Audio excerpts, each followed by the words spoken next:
अल्हम्दुलिल्लाहिल्लज़ी हदाना लिहाज़ा वमा कुन्ना लिनहतदिया लौला अन हदाना अल्लाह वस्सलातु वस्सलामु अला अशरफिल अंबिया'i मुहम्मदिन व आलिहि व अस्हाबिहि अजमईन।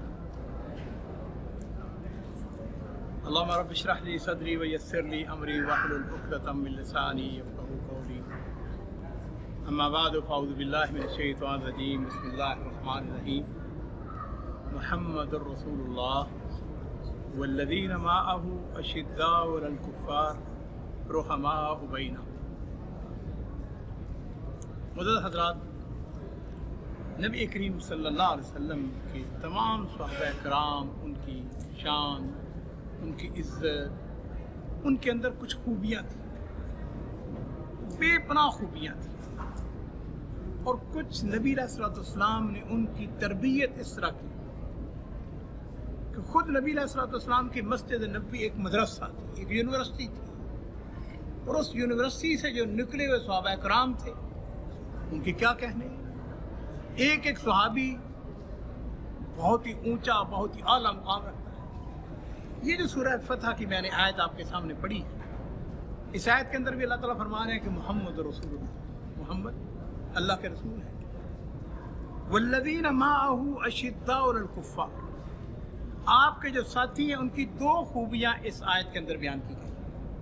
खूबियां बहुत हैं, लेकिन इस आयत के अंदर दो खूबियां बयान की गई। उनमें पहली खूबी यह है अशिद्दाउ अलल कुफ़्फ़ार।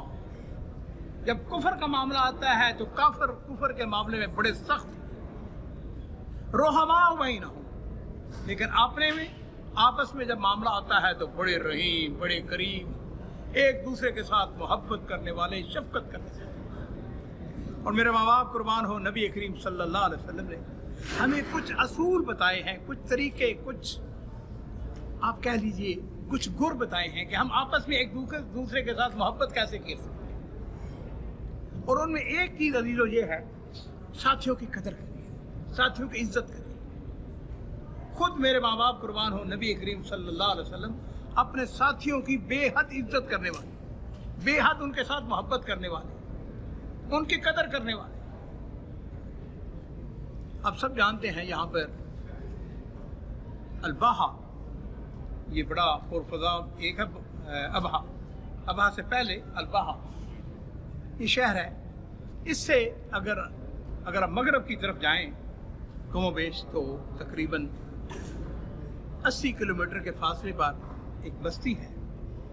इस बस्ती के अंदर एक शख्सियत पैदा हुई जिनका नाम जरीर बिन अब्दुल्लाह अल-बजली था। ये जो जरीर बिन अब्दुल्लाह बजली थे रज़ी अल्लाह तआला अन्हु, अजीजों, ये अपनी कौम के ज़ईम थे, अपनी कौम के सरदार थे, गैर मामूली सलाहियतों के मालिक थे, बड़े लंबे कद के थे, भारी जिस्म था, शायर थे, खतीब थे। और अंदाजा कीजिए कि नबी करीम सल्लल्लाहु अलैहि वसल्लम अपने साथियों को किस तरह अहमियत देते हैं। जरा तसव्वुर करें, आज के दौर में तो यह है भाई हवाई जहाज से ज़्यादा से ज़्यादा 1.5 नहीं तो 2 घंटे की फ्लाइट होगी, लेकिन उस ज़माने में मेरा अपना अंदाजा है कि कम से कम 12-13 दिन का सफ़र बनता था। अल-बाहा के इलाके से मदीना शरीफ का तकरीबन 12-13 दिन का सफ़र बनता था। इन्होंने इस्लाम कबूल कर लिया हुआ था, लेकिन नबी करीम सल्लल्लाहु अलैहि वसल्लम की भी ज़ियारत नहीं की थी। इन्होंने क्या किया, हज़रत जरीर ने अपने साथ एक वफ़द लिया, कमोबेश 80 आदमी थे, उनको साथ लिया, मदीना शरीफ आए। जैसे कि मदीना शरीफ पहुंचे तो अभी मस्जिद नबवी में दाखिल नहीं हुए, तो गालबन वो जुमे का दिन था। तो नबी करीम सल्लल्लाहु अलैहि वसल्लम ने सहाबा कराम, मस्जिद नबवी जो थी पहले ही भर जाती थी, जुमा शुरू से कहीं पहले मस्जिद बिल्कुल खचाखच भर जाती थी। तो नबी करीम सल्लल्लाहु अलैहि वसल्लम ने अपने सहाबा कराम को, अपने साथियों को एक खुशखबरी दी और आपने फरमाया कि यत्ला अलैकुम मिन हाज़िल बाब रजुलुन मिन खैर दी यमन। आपने फरमाया कि ये जो दरवाज़ा है ना, दरवाजे की तरफ, मस्जिद नबी के दरवाजे की तरफ इशारा करके फरमाया, इस दरवाजे से अभी थोड़ी देर के बाद एक यमन का इंतहाई खैर दी यमन, यमन का बेहतरीन आदमी दाखिल होने वाला है। और मेरे माँ बाप कुर्बान हो, आप उसकी तारीफ बयान करते हुए फरमा रहे हैं کہ علی وجہی مسحۃ ملک، اس کے چہرے کے اوپر بادشاہی ہے، انتہائی وجیح ہے۔ بات بندے ہوتے ہیں نا، بندے کے چہرے کو آدمی دیکھے، آدمی دیکھتے کہتا ہے یار بڑا وجیح آدمی ہے، بڑا خوبصورت آدمی ہے، یہ اپنی قوم کا سردار ہے۔ آپ کیا فرما رہے ہیں؟ آپ نے فرمایا کہ علی وجہی مسحۃ الملک، اس کے چہرے سے وجاہت، بادشاہی، سرداری ٹپکتی ہے۔ اور حضرت جریر بن عبداللہ بجلی رضی اللہ تعالیٰ عنہ، ان کی شان یہ ہے کہ جس وقت مدینہ شریف میں پہنچے، اپنے کپڑے بدلے، اپنا بہترین لباس پہنا، خوشبو لگائی۔ ملاقات کس کے لیے جا رہے ہیں؟ کس کے ساتھ ملاقات کرنے کے لیے؟ کائنات کی سب سے اعلیٰ، سب سے عرفہ شخصیت کے ساتھ ملاقات کرنے کے لیے جا رہے ہیں۔ اہتمام کیوں نہ کرتے؟ سب سے بہترین لباس پہن کر جس وقت مسجد نبی میں داخل ہوئے تو لگتا یوں ہے کہ ابھی جمعہ جاری تھا۔ تو جس وقت مسجد میں داخل ہوئے تو لوگوں نے ان کی طرف دیکھنا شروع کر دیا۔ پہلا ایک من پہ عرض کیا کہ ایک تو لمبے قد کے تھے اور اتنے خوبصورت کہ حضرت عمر فاروق رضی اللہ تعالیٰ عنہ نے جس وقت ان کو دیکھا تو کہنے لگے یہ تو امت محمدیہ کا یوسف ہے۔ یعنی حضرت یوسف علیہ السلام کے بارے میں ہم سب جانتے ہیں، بڑے خوبصورت تھے۔ تو عمر فاروق کیا کہتے ہیں؟ کہتے ہیں کہ یہ تو امت محمدیہ کا یوسف ہے۔ تو حضرت جریر جو ہیں وہ کہتے ہیں کہ جس وقت میں مسجد میں داخل ہوا تو لوگوں نے میری طرف دیکھنا شروع کر دیا۔ اب جو قریب آدمی بیٹھا ہوا تھا اس سے ایک سوال کرتے ہیں اور وہ کہتے ہیں کہ کہیں ایسا تو نہیں کہ رسول اللہ صلی اللہ علیہ وسلم نے میرا ذکر کیا ہے؟ آپ لوگوں کو بھئی آپ میری طرف دیکھ رہے ہیں اس طرح؟ تو اس نے جواب میں کہا، اس نے کہا ذکرک بأحسن ذکر بینما یخطب، اس نے کہا کہ ہاں ذکر کیا ہے اور تمہارا بڑے خوبصورت انداز میں ذکر کیا ہے۔ اور اس سے بہترین کیا بات ہو سکتی ہے کہ نبی علیہ الصلوۃ والسلام بینما یخطب فقال انه سيدخل عليكم من هذا الفج من خیر ذی یمن الا وان على وجهه مسحۃ الملک۔ کہنے لگے کہ جب میں نے یہ سنا کہ نبی علیہ الصلوۃ والسلام نے ذکر کیا، ذرا اندازہ کریں وہ کتنے خوش قسمت تھے کہ نبی علیہ الصلوۃ والسلام ان کا عدم موجودگی میں ذکر کر رہے ہیں اور فرما رہے ہیں من خیر ذی یمن، یمن کا بہترین آدمی داخل ہو رہا۔ کہتے ہیں فحمدت اللہ، میں نے اللہ کا شکر ادا کیا کہ میری خوش نصیبی نبی کریم صلی اللہ علیہ وسلم نے میرا ذکر کیا ہے۔ اور پھر اس کے بعد جب جمعہ ختم ہوا تو نبی کریم صلی اللہ علیہ وسلم کے دست مبارک پر پھر بیعت کرنے کا شرف حاصل کرتے ہیں۔ اب بیعت کیا کرتے ہیں؟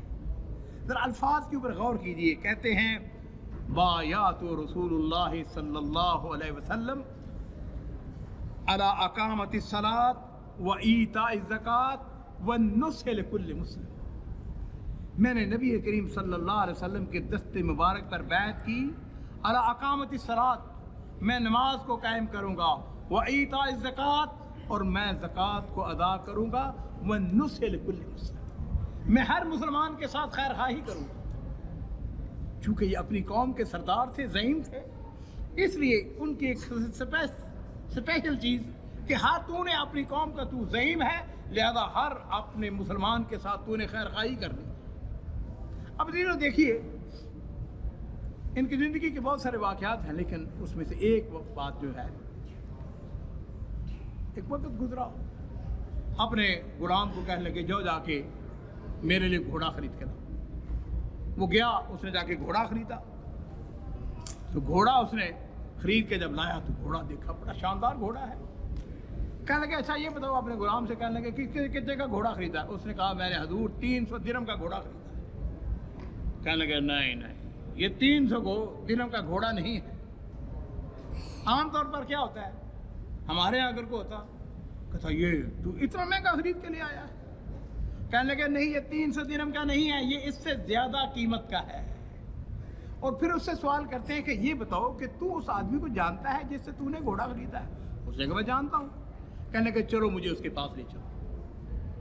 اس کے پاس گئے، جا کے اس سے کہنے لگے کہ تو نے اس کو گھوڑا کتنے کا بیچا؟ اس نے کہا 300 درہم کا۔ کہنے لگے راضی ہو اس کے اوپر؟ اس نے کہا میں راضی ہوں، تبھی تو میں نے بیچا ہے۔ कहने लगे नहीं, तुम्हारे घोड़े की कीमत 300 नहीं है, इसकी कीमत 400 है। बोलो मंजूर है? उससे कहा दूर मुझे और क्या चाहिए। कहने लगे अगर इजाजत दो तो मैं इस घोड़े के ऊपर सवार होकर देख लूँ। तो उसने कहा जी बिस्मिल्लाह। घोड़े के ऊपर सवार हुए, घोड़े को चला के देखा, वापस आए, कहने लगे नहीं नहीं, तुम्हारे घोड़े की कीमत 400 भी नहीं है, इसकी कीमत 500 है। फिर कहने लगे कि ज़रा मैं घोड़े के एक और अंदाज में चलाना चाहता हूँ। शाह सवार थे, घोड़े के ऊपर सवार हुए, उसकी चालें मुख्तलिफ दुल की चाल होती है, तेज़ रफ्तार मुख्तलिफ अंदाज में उसको चला के देखा, और मेरे अजीज़ों उसकी कीमत बढ़ाते चले गए, हत्ता के 800 दिरहम के अंदर उस घोड़े को खरीदा। और फिर उसे एक बात कहने लगे साथी मेरे ख्याल के मुताबिक तो तुम्हारे घोड़े की कीमत इससे भी ज़्यादा है, लेकिन मैं इससे ज़्यादा तुम्हें नहीं दूंगा। और फिर एक बात उन्होंने मेरे जैसे आप जैसे लोगों को समझाने के लिए एक बात कही, और बात पता क्या थी?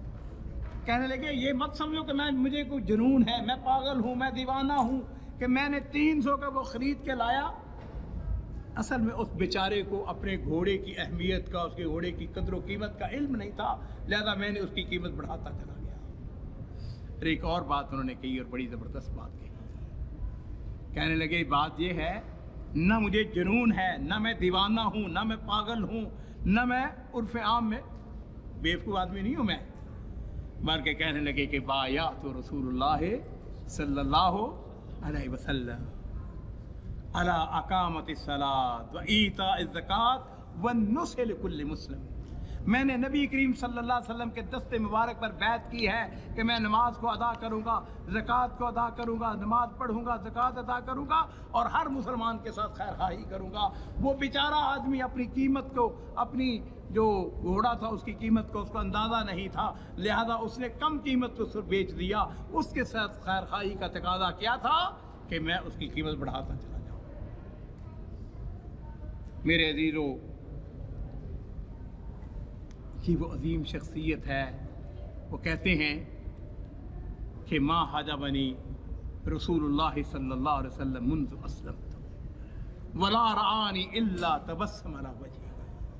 कहते हैं कि जब से मैंने इस्लाम कबूल किया है, जब भी मैंने नबी करीम सल्लल्लाहु अलैहि वसल्लम के साथ मुलाकात करनी चाहिए, आपके साथ मिलना चाहा, तो आपने कभी ये नहीं फरमाया है कि जरीर में बड़ा मसरूफ़ आदमी हूँ, आज मेरे पास वक्त नहीं है, बल्कि आपने हमेशा मा हजबनी रसूलुल्लाह सल्लल्लाहु अलैहि वसल्लम मुन्ज़ु अस्लमतु, जब से मैंने इस्लाम कबूल किया है, रसूलुल्लाह सल्लल्लाहु अलैहि वसल्लम ने कभी मुझसे मिलने से इनकार नहीं किया है। और कहते हैं वला रआनी इल्ला ज़हक, और जब भी आपने देखा नबी करीम सल्लल्लाहु अलैहि वसल्लम के चेहरे अक़दस के ऊपर मुस्कुराहट थी। आपको याद होगा कि कल मैंने हदीस बयान की थी कि नबी अलैहि सल्लम ने फरमाया था कि तबस्सुमु का अला वजह का वजह लिअख़ीक सदका। आप मुसलमान भाई को देखते हैं, आपके चेहरे पे मुस्कुराहट छा गई। फरमाया कि ये भी तुम्हारे लिए चैरिटी है, ये भी तुम्हारे लिए सदका है। अजीज़ों, मैंने अर्ज़ किया था रमज़ान का महीना है, ये महीना जो है मेरे लिए और आपके लिए मदरसा है। इस महीने के अंदर हमने बहुत कुछ सीखना है। हमने अपने अखलाक के अंदर, अपने किरदार के अंदर, अपने तरीके के अंदर, अपने कुछ गलत रवाज जो है उसको हमने तब्दील करना है। मुसलमान भाई के साथ खैर खाही करनी है। मुसलमान भाई के लिए हमने वो चाहना है जो अपने लिए मैं चाहता हूँ। मैं नहीं चाहता हूँ कि मेरे साथ कोई धोखा करे। अगर ये मैं अपने साथ नहीं चाहता हूँ तो मैं किसी मुसलमान के साथ भी धोखा नहीं करूँगा। मैं मुसलमान भाई को देखूँगा, अपने चेहरे पे मुस्कुराहट लाऊँगा। और ख़ास तौर पर मैं ये कहूँगा, हमारी ये मस्जिद जो है, ये मुल्क जो है बड़ा मुबारक मुल्क है। यहाँ इस मजलिस के अंदर कोई पाकिस्तान से है, कोई हिंदुस्तान से है, कोई बांग्लादेश से है, कोई किसी मुल्क से है, कोई किसी मुल्क से है। अल्हम्दुलिल्लाह सुम्मा अल्हम्दुलिल्लाह, हम सब मिल के नमाज़ें पढ़ते हैं, इकट्ठे नमाज़ें पढ़ते हैं। और याद रखिए, ये वो चीज़ है, ये वो असल है जो आपके और मेरे रसूल सल्लल्लाहु अलैहि वसल्लम ने हमको सिखाया है। आपने फरमाया कि कोई काले को गोरे के ऊपर, गोरे को काले के ऊपर फजीलत नहीं है। तमाम लोग जो हैं मुसलमान जो हैं एक दूसरे का भाई है, मुसलमान बराबर है। हाँ, एक चीज़ के अंदर फ़र्क है, और वो क्या है? बोलिए। तकवा फ़र्क डालता है। एक आदमी को कुरान ज़्यादा याद है, एक आदमी के पास इल्म ज़्यादा है, एक के पास तकवा ज़्यादा है, वो एक अलग बात है। लेकिन वैसे जो है वो ये है कि इंसानियत के नाते से पूरे के पूरे लोग जो हैं वो सब के सब बराबर हैं। मैंने जैसा कि अर्ज़ किया कि रमज़ान मेरे लिए और आप सब के लिए मदरसा है। इस मदरसे के अंदर हमने बहुत कुछ सीखना है। अल्लाह ताला से हम ये दुआ करते हैं, ऐ अल्लाह अपने फज़ल व करम से हमारे अखलाक को दुरुस्त फरमा दे। और याद रखिए कि आपके रसूल सल्लल्लाहु अलैहि वसल्लम जो हैं उनके बारे में अल्लाह ताला ने क्या फरमाया, व इन्नका लअला खुलुक़िन अज़ीम, आप कायनात में सबसे आला अखलाक के मालिक हैं। और रसूलुल्लाह सल्लल्लाहु अलैहि वसल्लम ने अपनी उम्मत को यही तालीमात दी हैं, एक दूसरे के साथ हमदर्दी, एक दूसरे के साथ प्यार, एक दूसरे के साथ मुस्कुराहट के साथ मिलना, एक दूसरे के काम आना। और अशिद्दाउ अलल कुफ़ार रुहमाउ बैनहुम, आपस में मोहब्बत करने वाले, प्यार करने वाले, ये वो मुसलमान हैं जिनकी शान जो है बहुत बुलंद वाला है। अल्लाह ताला से हम दुआ करते हैं कि अल्लाह अपने फज़ल व करम से इस रमज़ान के महीने के अंदर हमें एक दूसरे के साथ खैर खाई करने, एक दूसरे के साथ मोहब्बत करने, प्यार करने की तौफ़ीक़ अता फ़रमा, हमारे गुनाहों को माफ़ फरमा और हमें सिरात मुस्तक़ीम पर चलने की तौफ़ीक़